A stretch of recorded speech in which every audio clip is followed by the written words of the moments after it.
Yeah, let's go for it. Right, so welcome everybody.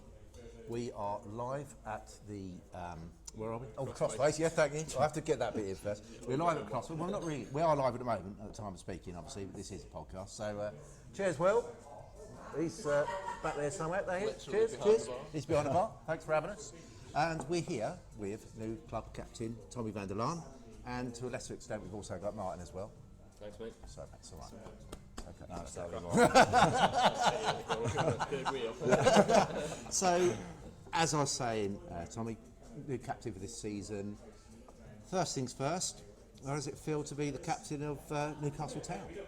Well, I mean, I think it's been a couple of years now where I felt like I could be the captain, but now obviously Paul's come in and he's seen the players that we've got, and obviously he didn't see much from me, but obviously he's heard what other coaches have said, what maybe Gav said, what my dad said, obviously the previous manager, and they thought give him the captaincy, which obviously I'm over the moon with.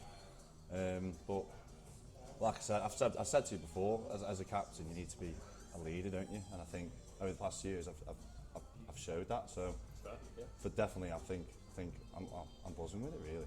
Just a lot of people have been sucked right in there, isn't it? Yeah, really. Not at all. Not at all. We like to have a laugh and a joke, but we like to acknowledge seriousness as well. That's why Nine's here. Keep things on the straight and narrow-ish. You try. So, couple of days, now, before the start of our new season. I know we wouldn't ideally be having this extra preliminary round of the Cup because it means it's a reflection that we didn't finish the season in a very high league position, but we are where we are, and a trip to Romulus in the Cup it is on Saturday. How are you feeling about going to that game? I think we're going to go to the game and we're going to win it, to be honest. I think the team that we put together over the last 3, 4, 5 weeks is definitely good enough to go to them, and obviously I think they are a league below, so we're looking at that game as a win, and we're going to go there and give everything, obviously everything we've got.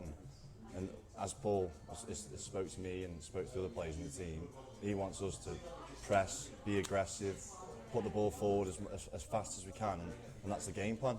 Doesn't matter whether it's Port Vale or anyone like that, we're going to do the same to any team, so I think we'll go there and we'll dominate. You've seen some of the pre-season games, Martin. I've seen a couple. It's what have you made of it so far, mate? Looking pretty good. It's fresh. It is fresh. It's a new team. Yeah, everyone looks fresh as well. Everyone looks like, well, bang up for it. Well, that's one of the things that Paul's put in place. If you're not fit, you don't play. Yeah, there's no grey area with it, is it? It's what it is. Yeah. I mean, it has been. I mean, I said this to the gaffer the other day that it's been pre-season's been good. It's been frustrating as well because we've had cancellations, and then we had the team pull out quite late on last week, so we kind of didn't get the full pre-season we're expecting. And obviously, with so many new faces coming in, obviously not all of them are going to start. You can't make all that into an 11. But so it's been a different pre-season, I guess, than what you've probably from what I've previously had. Yeah, I mean, we've always had a team for the past 4 years, a team that's stayed together, and obviously we've had a couple additions, but now you're talking 10, 12 new players. How's that been? The new players that have come in have been brilliant signings. They've shown me and both Paul that they are good players. The likes of, I mean, we had Joe Thompson, he was with us last year, who I think is a very good player. He's strong, he's very good on the ball, and he likes to play forward, which I think is a good addition. We had Ryan Jennings come in from Ramsbottom. He's fancy, he loves nice turns and playing the ball forward, but obviously he's gone get a few games at another club, but that's because he's not quite fit enough yet. But I know for a fact that when he does get fit enough, he'll be good for us. Right. And then obviously we've had Josh at the back, who's been solid since he's come in. Good talker, which we obviously needed. Quite a good partnership with Stubbs at the back team as well. That seems to have best friends at the moment, aren't they? But no, they're both. I feel sorry for Josh, really. I mean, he's got to do better than that, really, hasn't he? Well, I know he's playing next year. Hopefully come not on, that fella. close. But no, we've had loads signs. Cal Speed, we've had Joe Birch come back, Max Jimenez come back. So I mean, and they're all raring to go. So out of everyone that's come in, I think it's a strong squad and it's a fresh squad, which we definitely needed. You mentioned that. I mean, to be honest, Martin and I have been catching up with as many of the sort of new players as possible to keep supporters and everybody informed of what we're doing. It's actually been quite hard work keeping up with it all, isn't it? So, Too many. but I was thinking, oh my God, don't sign anyone else now. There's no time. That's our quiet time, but absolutely no expense. No, really hasn't been. It really hasn't been. And I think one of the things that has come out a lot to us, because we've been doing a lot of the new player interviews down at the training ground, and obviously we've got that amazing 3G facility now, and it's like, it don't have to make a difference. You see some of these guys who, some of them have played a decent level of football, obviously, or they've come through youth ranks somewhere, and even though they played maybe at clubs you'd say are better clubs, maybe in terms of where they stand in the table, league standings, they don't have what we have. Oh, the facilities that we've got, I don't think you'll find better in the league. Obviously, what Gav's done recently and the 3G that's been built at Row Lane is just, it's something you dream of, really, isn't it? Obviously, the club that we are, having a nice stadium, and now we've got a gym as well, and all those things. It's just like, for a semi-professional club, it's high up, yeah. I mean, I've got to say, the thing that I've most enjoyed was the refurbishment at the bar. But the classic bar now, But you and your bloody cheeseburgers. Yeah. It's really ever goes on about. It's pricey though. All right. Well, you pick that up with him separately. Yeah.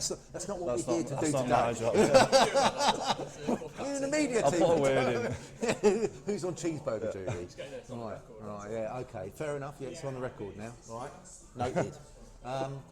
So the only thing I suppose that not concerns me, because it's just like you can see the direction is really positive. It's like, it's inevitable it's going to take a little bit of bedding in, isn't it? Because, I mean, there's guys that you'll barely even know yet at the end of the day. I mean, you hopefully may have played against some of them at some point, so you get a feel for the kind of people they are. But, I mean, that's probably one that's going to be maybe the hardest part. Yeah, but that's a positive in itself. No, it's a positive. I mean, we needed the fresh start. Obviously, with where we've finished the last 4 or 5 years, we've had similar players since then, since the start.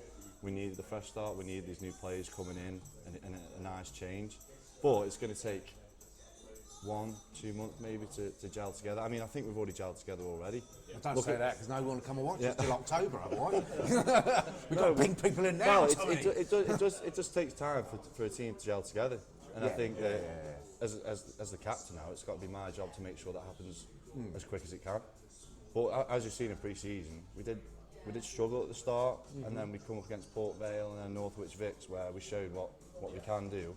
And now we've got even more additions into the team, so it's only going to go up from here. And I think people understand as well with the pre-season. I mean, I never really pay an awful lot of attention to it, so I'm more of a cricket fan, so that's what I do during the summer. But I mean, I have done, because it's my job now, isn't it? Yeah.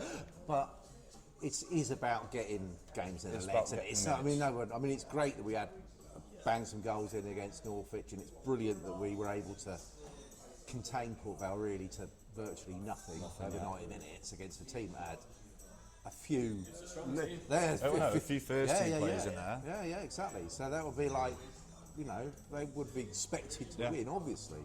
So these are positives, but ultimately sort of comes down to, kick off on Saturday. Yeah. Now everyone's got to totally switch on.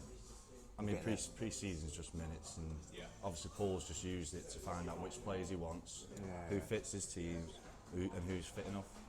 When the season starts, pre-season's forgotten. No one cares about pre-season. Never read too much into a pre-season. No.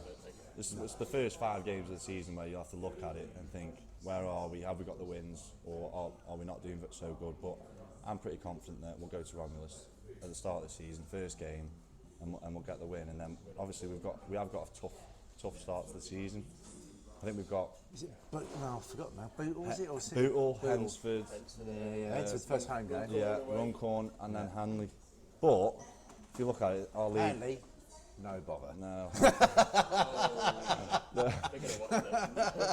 No, they don't. They won't. But I think every team in the league is gonna have a chance of getting in that top 10. Yeah. There's not going to be an easy game. So I'm saying that these first 4 games. I mean, it's like you couldn't confidently say where everyone's going to finish or be. I mean, so I think that's better for us in a sense. It's.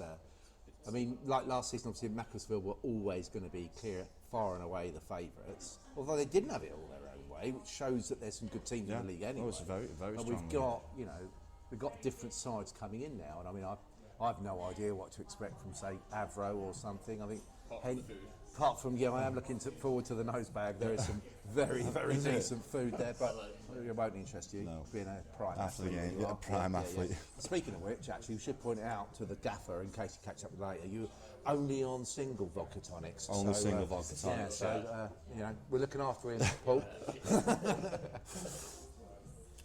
So I mean that competitiveness in the league is going to be something. Oh, it's going to be up there. I think the league's probably stronger than it was last year. Definitely. I think there's now 20 teams that are all going to be fighting for place. Whereas last year we had like Ramsbottom who struggled. Obviously, Widnes pushed on at the end of it. Yeah, second half of the season they were more playoff form. And then really. Colne as well. They struggled for a bit, but then they came on at the end of the season. But I think this year there's going to be no one really down there. Everyone's going to be fighting for a place.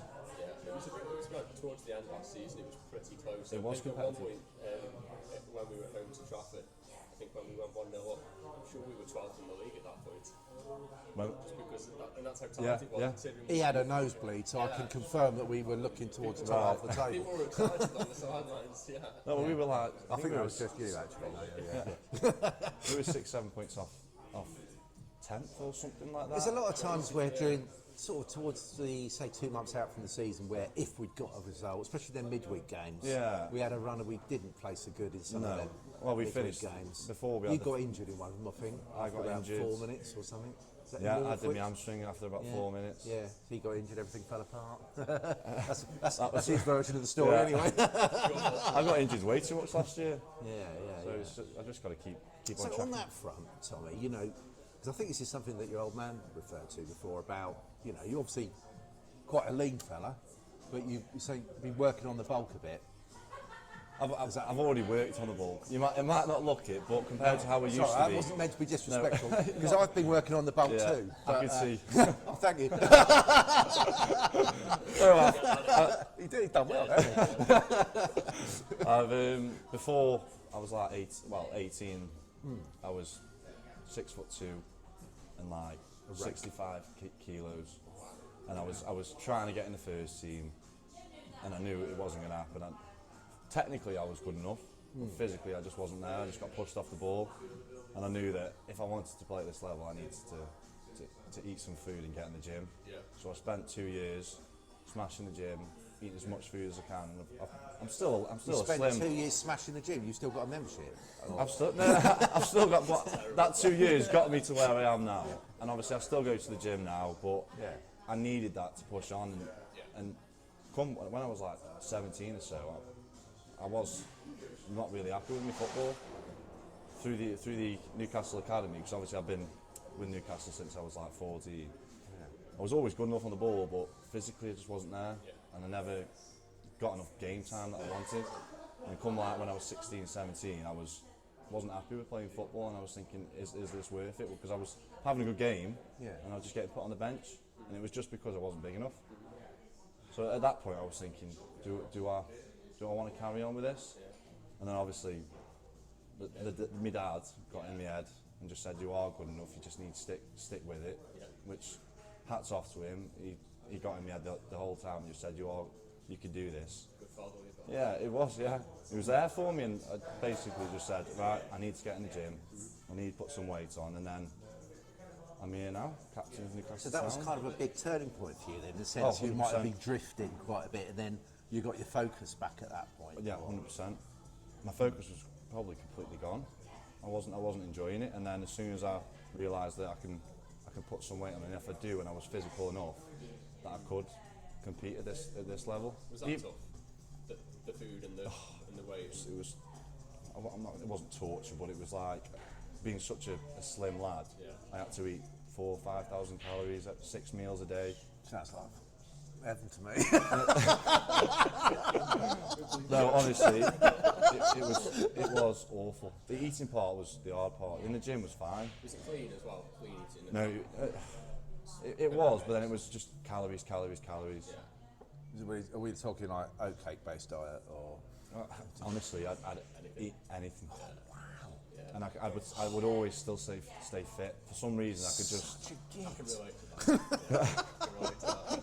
You go with the cheeseburger diet, aren't you? We already know that. We've already established that. No, honestly, I can never do it, and then I just thought I need to eat some food. And when I saw it happening and the changes to my body, I just stayed with it for 2 years, and I've carried it on now. I mean, Did it freak you out? Like, I'm a man now. Yeah, I was like, what's going on here? Yeah, bloody hell. Look at that. But it changed me as a player, so I'm glad I did it. So let's just talk about the team this season. We're expecting to see a physically more intense style of play. The fitness has been something I've seen Dean with the lads. Oh my God, it's horrible. It's horrible watching. It kind of doesn't work because he's got this boy band hairstyle now. He's looked like he's made himself 20 years younger, and there he is doing all the military command stuff. Well, I don't know that he'd be really, but right. But you can just bring that up with Dean later. Yeah. Good luck with that. See how he takes that. See how he takes that. Get you running as well. You know, you'll be running. You'll be running. He'll come running after you. I'm going to say you can join in if you want. Maybe not this week. Yeah, let's move on from Rick Astley. How do you expect to sort of see it play out over the season? Because I mean, keeping that sort of intensity across the season, that's pretty bloody hard work, you know. Well, you'll need a squad to do it. Yeah. And I think over the last week or two, we've got that squad put together now. Well, at the start of the season, we maybe had starting 11, 1 or 2 on the bench. Now we've got 16, 17, 18, 19 players that could all do a job on the pitch. And that will only sustain your good performances if you can use all of those players. Well, yeah, rotation. If someone's feeling tired or before the game or anything like that, they can just be taken out and someone else can step in. Oh yeah. Oh yeah. Players are going to get injured, aren't they? It was like me last year. I got injured 3 times. Bloody liability. I know. I don't know what was up with me. I'm getting old. Getting old. Ethan's knees gone, so there's 2 midfielders that were out. That might have played a role to why we had quite a bad run throughout last year. What was the starting midfield? Yeah. And I think we've seen obviously an awful lot of recruitment, and Paul's not been shy about this, but the one place we haven't been able to is someone that can score 20 goals a season up top, and that's always going to be tough, extremely hard to find. So, as far as we used to have a pretty good goal threat set pieces. I presume that things like that are still going to hopefully remain a strong point for the team because it might be the point of difference that's needed. So, although we haven't got that person yet, well, that's just one player. It is just one player. I feel like now we have multiple players that can score. I'm not saying 20 goals a season, but you're talking hopefully getting. There's goals throughout the team. Yeah. I mean, like that was a big problem last season. I mean, top goal scorer had 10. Second goal scorer was a centre back with 8. So it's not enough. You're not going to get very far with that, are you? That's why we struggled. Yeah. The top goal scorer's got to be hitting at least 15 goals. You need someone to get at least 15 goals, and then whether it's your midfielders or your wingers chipping in, getting 8, 9, 10, and then your back 4, if they can get some goals as well. It's as a collective, isn't it, really? And hopefully the goals will add up and we can push on to more goals than last year. Perhaps that sort of new approach, if you like, the more direct kind of like faster, intense sort of game in its own way, if we play it well, brings goals in itself. Chances will come. More chances will come. I feel like the last 3 or 4 years we've been a team that likes to play. We don't like hitting it in behind and just pushing on them, but now we've changed it. The ball's going to be in their half most of the time, and we're there to just press on it, pinch the ball, get a chance, and then hopefully that'll happen more often. Obviously we've got Jack, Birksey, Cal Speed's a decent goal scorer. Max Jimenez will get a few goals this season. Hopefully I'll get time. You got time, We will see, but we've got goals everywhere now, I think. But no clear top goal scorer. But that is not unusual in this division. No, it's not. It really isn't. It's not unusual for Newcastle Town either. I don't think we've really Probably had since that. Aaron McLean, is it, maybe? Not since Ryan McLean. Ryan McLean, even. Ryan McLean, yeah. Yeah, Aaron But he McLean was played for my team, Aldershot. And then Peterborough. Yeah, that's where that came from. But he was something else when he ran. Yeah, He was a top player. Wimbledon now. Wimbledon now, I know. He's going to join them Cockney geezers, isn't he? Yeah. Good lad that he is. So, all in all, I mean, like, everyone feels the same way. I think it's a great deal of positivity, sort of seeking through, and I think the fact that there is that feeling, you know, like you say, it might take a little while to sort of gel and everything together, but I think there's that bit of kind of leeway in that things don't quite go according to plan, because like you say, some really tough fixtures at the start. I think anyone's going to be expecting us to go out on 6-7 wins in a row and blasting teams off the park, because that's great if it happens, but unlikely, because we're realistic, and it's tough. It's going to be a tough division. You've already said that, but I think the fact that there's that kind of clear change of direction, accepting that, and maybe that's quite hard for you in a way, Tommy, because I mean, you know, your old man was the manager for a while.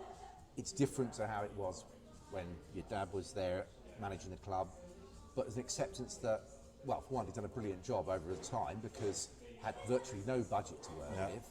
Now that we're in a situation where we've kind of got the foundations are very much there is a chance now that we can sort of look at improving the players' squad. Not go silly, because it's not like we haven't got a sugar daddy. I mean, I don't know, I haven't checked Gavin's finances yet, but he's the last time he bought me a drink was probably the back end of the 2005-6 season. But, I'm not known it that long, sorry. But I mean, you know, we don't have that. So, we do have cohesion. Yeah, and we have Paul as well. Yeah. And Paul's been around step 3, step 4, step 5 for God knows how long, but he knows managers, he knows players to bring in, and that's what he's done. Over the past 4 years, my dad's a class coach. I don't think I've had a better coach than my dad. I don't mean to be biased or anything, but other lads You're allowed to be, mate. Yeah, no, but I think all the other lads will say that as well. Yeah. He's an unreal coach, and he was a good manager, but he didn't have contacts. He was only known for Newcastle Town. He didn't have contacts in step 3, step 4, step 5, and I think that's where we struggled slightly in bringing in players that are going to be better than what we already had. Yeah. Whereas now Paul knows what he wants, and he can go find it and bring it in. And he is out of area too. He's out of area. He's a Mancunian himself, isn't he? So, you know, he knows the city. He knows what's players going on there. Yeah. And he's gone and done it, and he's brought loads from Manchester. He's brought some from Liverpool in, and it's definitely what we need. Is it quite hard to understand him? I mean, no, I'm all right with it. To be fair, I don't mind the Scouse accent. It's all right as long as they're on my team, and not on the opposition's team, and they're shouting in your face. But it's a bit like when Liverpool had Suarez, isn't it? I mean, he's horrible little git. Yeah, he was their little git. Yeah, you want some Scousers in your team, don't you? You know what they're like, but we might have to cut that out. Every do we have any? No. Every Scouse team that we play, they're always bang up for it. Yeah. They're always up for putting in a challenge. Yeah. They're always shouting in your face or anything like that to just put you off. Yeah. And obviously that's and it works. Yeah.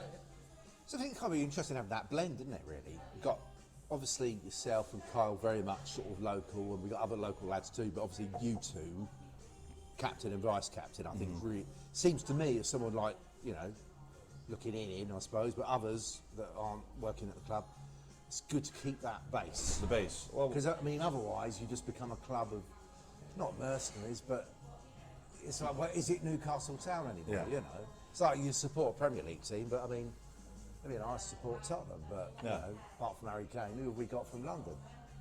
You know. You probably tell me some other ones now that I should know about.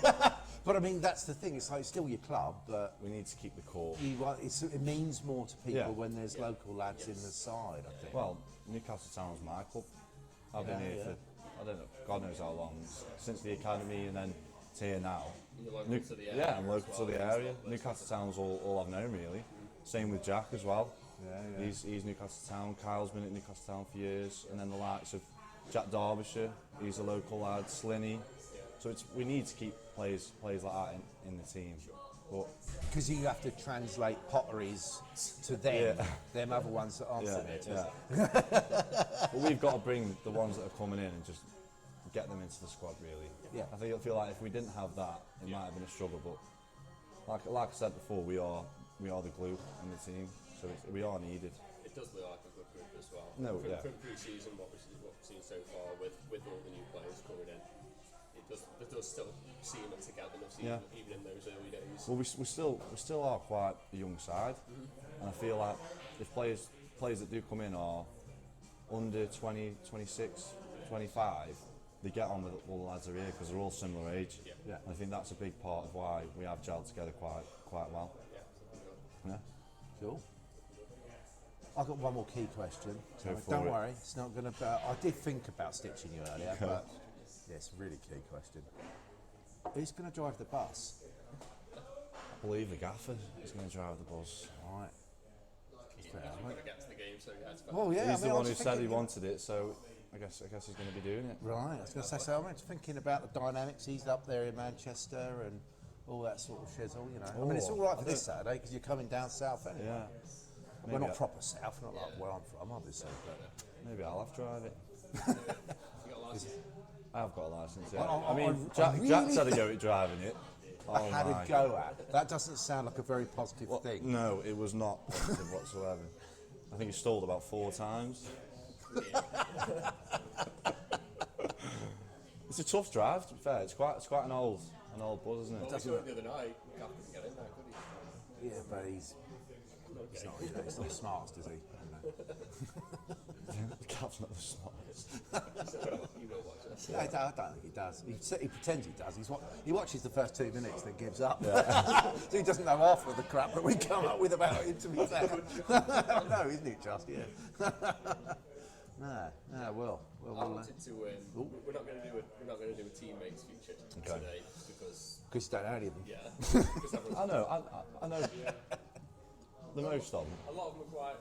Some of them are fresh though, so obviously we do need a bit of Maybe time. later on in Yeah, the we season. thought we'd go easy on you. Okay. Because, I thought oh dear, I what wanted have to you... give you the opportunity to sort of defend your honour, defend yourself, because you were labelled as the fashion fail by a number of your. Who? Just about anyone we spoke to, All three. really. Yeah. We've done 3 before. Yeah. So I mean, that was your. Is that true? Well, when we come to the one that I do, I'll tell you who's the fashion failure of the new season. But that's a shambles. I know why they've said that. They try and get him. Yeah, Well, I that's think why. it's it fair is. enough. I think you That they are. I think you want to use this as your They'd only vehicle see to me in get- a Newcastle Town gear. Well, and on the nights out. Probably because I spill my drink over me every night, and I've got the. Go on, what was it? Was it a particular jacket? No, it's probably every time I go out, I spill a drink on me. So it's no specific jacket. It's just. I saw James's podcast, obviously, the skipper last year. He said I was a liability on a night out. That's the one. Yeah. Not a liability. I just like to have a good time. Hey, I'd say mine. that's all right, my son. Don't you worry about that. I'd say, yeah. Well, you know. So yeah, we're going to do that today. Okay. Again. Save it for the future. Now, you did mention, James, because you have just come back from, is it Croatia? Croatia, Is that yeah, right? to Yeah, Dubrovnik. so obviously focusing Game Ed now on, but you went out for our former captain's stag do. Did you have a good time? I wasn't a liability. James might say different, but no, Yeah, well, it's all right. We won't ask him. We'll no, pull it the was, safe. it was a really good time. Obviously, the place we were at Dubrovnik was just unreal. Dubrovnik, yeah, quite expensive, but it was all the place that we visited, and obviously the few nights that we had out was really good. And all the lads that were there were the lads that used to play for Castle back in the day when I was watching at 13, 14, and we were just me, and obviously I went with Jack as well. We were just with them all week, and it was just. It was all right despite having to go with your brother, was it? Just, yeah, despite going with my brother, yeah. But no, it was There's really another good. story, but There's another story, we won't but maybe save no. that one for another day. Yeah, I think we should. It's a bit early yeah. right now. Yeah, Another body and coat. Yeah. exactly. I might turn into a liability today if I Well, have you another never one. know. Well, we don't want that when you've got training Yeah. tonight. So, Tommy, thanks, my man. Thank you for Thanks having for us. tonight. Cheers, man. Cheers. Good luck Saturday.